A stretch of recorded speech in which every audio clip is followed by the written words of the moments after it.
মাঝে মাঝে আল্লাহ আমাদেরকে দুঃখ কষ্ট দিয়ে পরীক্ষা করতে চান, এগুলো আমাদের জন্য খারাপ নয়। এই দুঃখ কষ্ট বিপদ আমাদের কোমরকে সোজা করে, আমাদের পায়ের মাটিকে শক্ত করে। চিল্লায় বলেন ঠিক কিনা? প্রতিকূল পরিবেশে কিভাবে বাঁচতে হয় এই দুঃখ কষ্ট আমাদেরকে শিখায়। এজন্য মুমিন বান্দার বৈশিষ্ট্য হচ্ছে দুঃখ কষ্ট বেদনা জ্বালা এগুলোতে সে আপসেট হয় না, সে হাল ছেড়ে দেয় না, সে ভরসা রাখে একজনের উপর। চিল্লায় বলতে হবে তিনি কে? কারণ মুমিন জানে রাত্রি যত গভীর হয় অন্ধকার তমানিসা ভেদ করে সুবহে সাদিক হয়। মুমিন জানে গর্ভবতী নারীর পেটের ব্যথা যেই দিন বাড়তে থাকে ওই দিনই নতুন মেহমান আগমনের সময় ঘনাতে থাকে। মুমিন জানে তার জীবনে দুঃখ কষ্ট বিপদ যত বাড়তে থাকে সুখের দিন কাছে আসতে থাকে।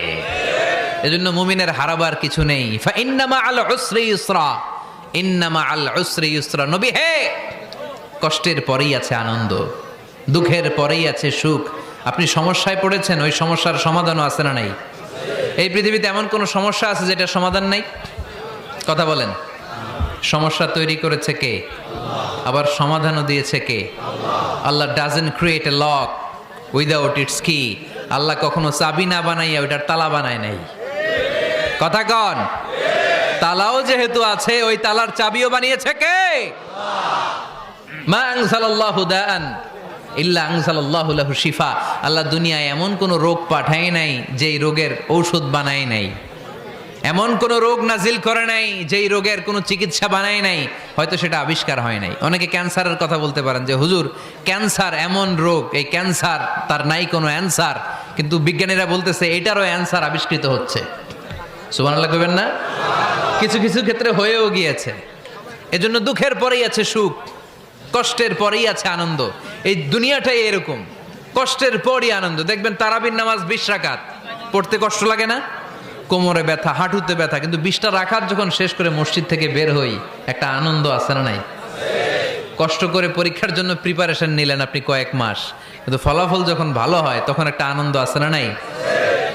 সারাদিন রোজা রাখলেন রমজানে, কি কষ্ট, তৃষ্ণায় গলা ফেটে যায়, কিন্তু ইফতারির সময় যখন রুহাবজা শরবতটা খাই কেমন লাগে?